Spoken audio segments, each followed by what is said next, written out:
Julio, ¿cómo le va? ¿Qué dice? El gusto de saludarlo. ¿Cómo anda? Buenas tardes. Muy bien, Paulino. Gracias por esta deferencia. ¿Qué impresión te despierta el acto de hoy y qué te dejaron las movilizaciones del fin de semana? Ya está Alejandro Katz y quiero compartir un rato la reflexión con ustedes. Lo de ayer fue doloroso, en un sentido de provocación, no era el peronismo, sino la izquierda. Lo de hoy intenta ser el peronismo. Ahora, Paulino, la Argentina tiene una estructura de decadencia más allá de la coyuntura actual. Digo, yo festejo la derrota electoral, porque en esta división de los argentinos, lo peor que nos puede pasar es que alguno tenga mayoría. La va a usar para imponerle al otro. Viste, cuando te hablan de la reforma de la justicia, esas cosas. Acá tenemos que lograr un acuerdo. Paulino, hace 45 años, desde 1975, que venimos en decadencia.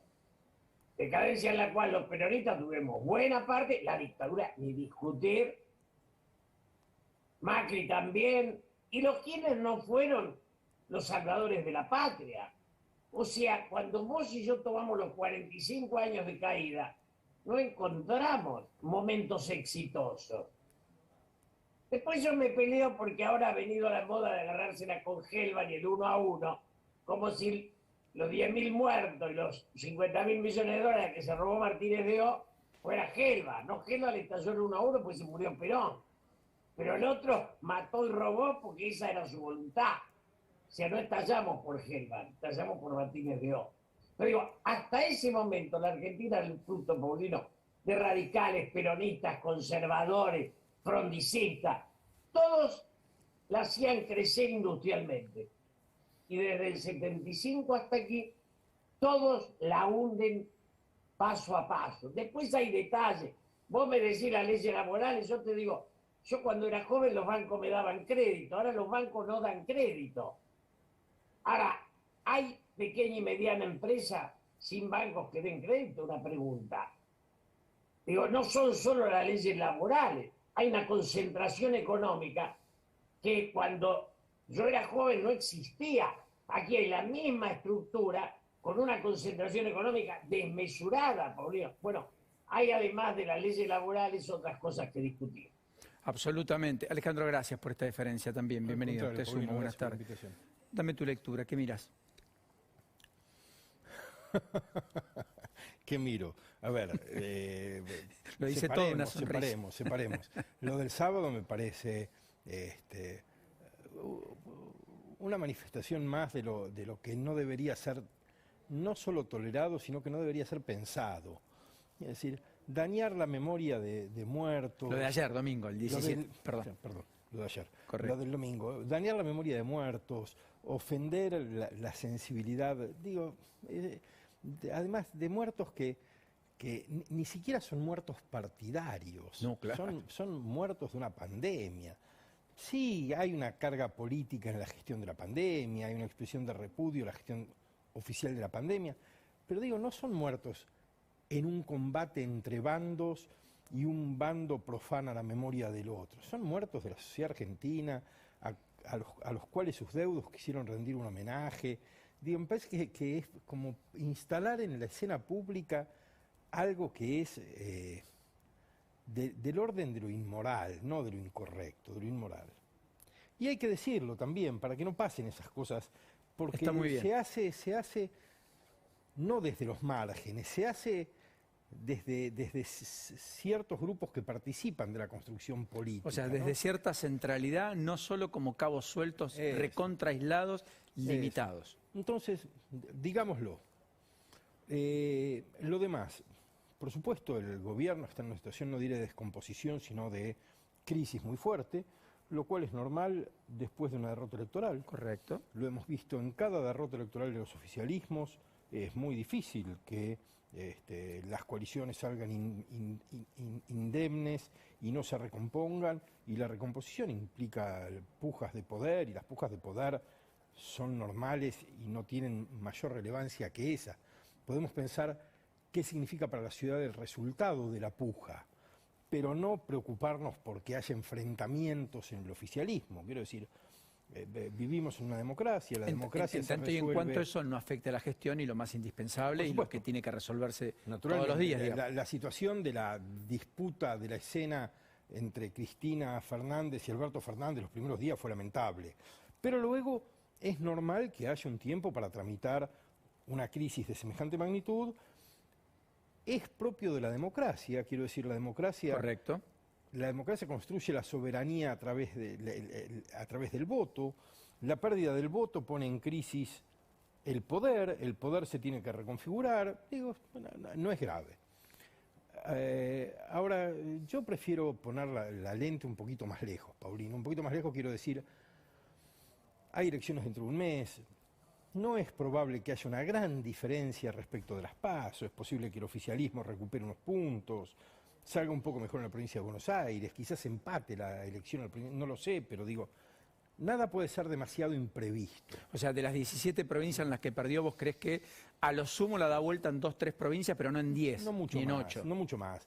Creo que quizás desde el punto de vista del resultado va a haber que estar más atento a lo que pasa en el Senado que lo que pasa en las urnas, es decir, al modo en el que las urnas afectan el Senado. Correcto. ¿A qué poder queda concreto Claro, a partir del 11 de eso. diciembre? Pero después un poco lo que decía Julio, y gane quien gane, ¿qué? ¿Qué? ¿Después qué? Quiero decir, tenemos un problema muy serio desde hace mucho tiempo que no hemos podido resolver, que nadie ha podido resolver. En principio, lo más deseable es que los más radicalizados de ambas coaliciones queden afuera. La pérdida de poder de Cristina Kirchner es algo a celebrar, no porque me caiga bien o mal Cristina Kirchner, sino porque Cristina Kirchner estresa permanentemente la escena política, como la estresa Patricia Bullrich. Entonces, que Patricia Bullrich y Cristina Kirchner queden relegadas de una posición central, creo que es una contribución a la democracia. Pero eso no implica que tengamos soluciones. El problema es que no tenemos soluciones. Julio decía, todos hasta el 75 crecían a base de industrializar. Pero el problema no es que alguien dijo, vamos a jorobar a los industriales, vamos a jorobar al consumo, vamos a jorobar el trabajo. El problema es que la industrialización, por sustitución de importaciones, dejó de ser sostenible a partir de los 70. No era un proyecto, no era posible continuarlo, no había... Y no supimos cómo reinventarnos ni no cómo se reinventó rediseñarnos. ningún otro. Está bien. Entonces, desde hace 50 años... Déjame que le pregunto a Julio si comparte esta idea de que los extremos se vayan licuando y que los que estresan la discusión política en la Argentina lo hagan, es algo beneficioso y que lo entendés como un salto de calidad eventual a partir del 14. Yo creo que lo que dice Alejandro coincidimos todos, que los que plantean la guerra, llevamos años en la guerra, y es imposible una derrota del otro. No se puede eliminar ni al peronismo, ni al no peronismo, ni al antiperonismo. O sea, aprendamos a convivir. Y el tema central, lo que dice Alejandro también, es que se acabó un sistema de sustitución de importaciones. Y desde ese momento destruimos lo que había sin sentarnos a debatir la posibilidad de forjar otro proyecto. No hay país en el mundo que transite sin saber cómo dar trabajo, cómo generar divisa y cómo tener un futuro. Alejandro, ¿vos tenés la impresión que lo de Guado de Pedro, más lo de Moyano, etcétera, son una especie de amenaza velada respecto a, cuidado que si no hay pacto y acuerdo ahora, después tal vez en un recambio de gobierno eventual en 2 años, podría ser muy poco probable que eso suceda y cuidado porque si no contenemos nosotros, el peronismo en la oposición es salvaje? No me animaría a leer las intenciones de los dichos. Creo que el peronismo ha sido salvaje y no ha sido salvaje en la oposición. Quiero decir, en los primeros tiempos de Macri no fue salvaje. Tampoco en los de Alfonsín. Tampoco en los primeros tiempos de Alfonsín. Primeros tiempos. Sí, de acuerdo.